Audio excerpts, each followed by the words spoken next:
On October 23, 2005, the Chicago White Sox defeated the Houston Astros 7-5 in Game 3 of the World Series.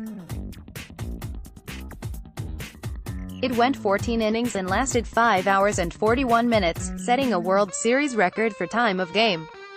That looked like a record that would never be broken, until Friday's Game 3 between the Boston Red Sox and Los Angeles Dodgers.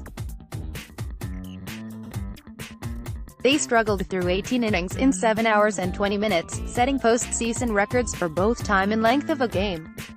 The Dodgers finally won 3-2 as New England swept. In 2015, the Kansas City Royals defeated the New York Mets 5-4 in Game 1 of the World Series. That one went 14 innings, and also went past the 5-hour mark.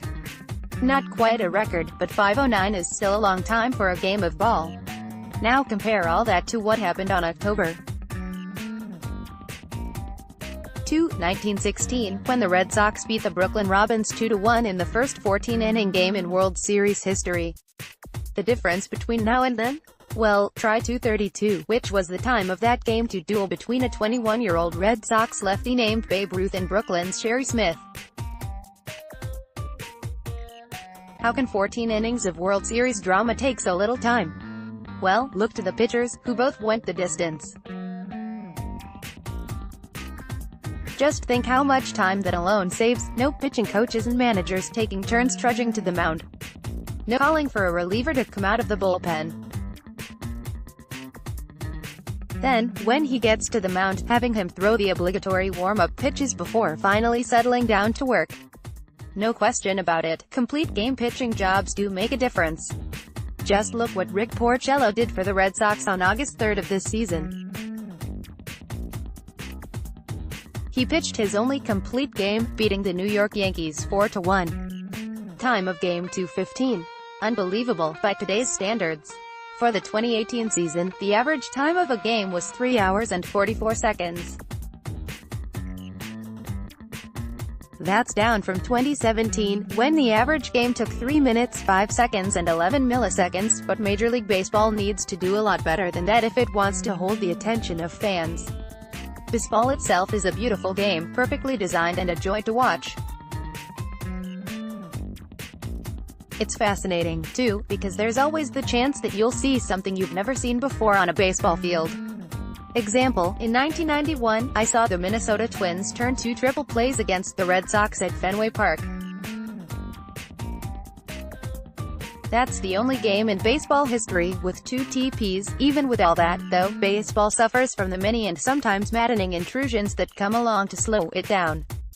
Hall of Famer Bud Selig, a former franchise owner and commissioner of the game, recently said baseball needs to get back up to speed. He figures that a game played in 2:45 would be okay. You don't see many of those across the modern baseball landscape. The speed-up play? Well, start by telling hitters to stay in the box instead of taking a little stroll after every pitch. Then tell the pitchers to throw the ball, instead of standing there, or taking their own little stroll off the back of the mound before getting back on the rubber and peering in for the catcher's sign. Games also take longer because of instant replay, which allows managers to demand a second look at close calls by umpires. Good for the game? Maybe so, but baseball functioned pretty well for decades, simply by letting umpires call the plays and have the final say. Of course, long games can be fascinating under certain circumstances. Prime example would be Game 4 of the American League Championship Series between the Red Sox and Houston Astros. That 9-inning struggle lasted 4 hours and 33 minutes, finally settled when Boston left fielder Andrew Benintendi made a diving, sliding catch to end the game as the Red Sox won 8-6. That play was so thrilling, veteran Sox broadcaster Joe Castiglione fell off his seat while calling it. Okay, but how many East Coast folks stayed up long enough to see Benintendi's catcher hear Castiglione's tumble? The game ended past 1 a.m. And that's another problem for baseball. Late starting times, long games, tons of commercials.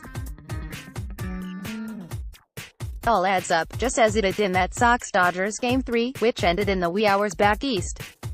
Baseball can never go back to its simpler time, when pitchers finished what they started, when hitters stayed in the box, when there was no such thing as a TV commercial or an instant replay camera.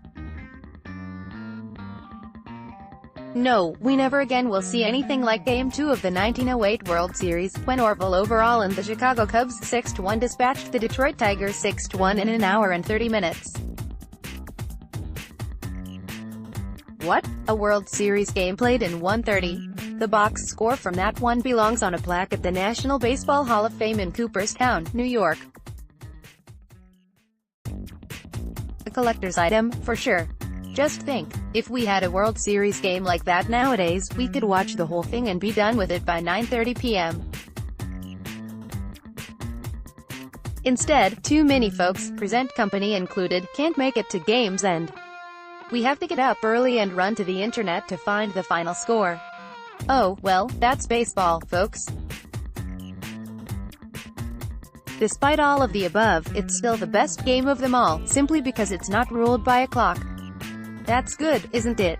Gary Brown can be reached at gbrown1918@gmail.com.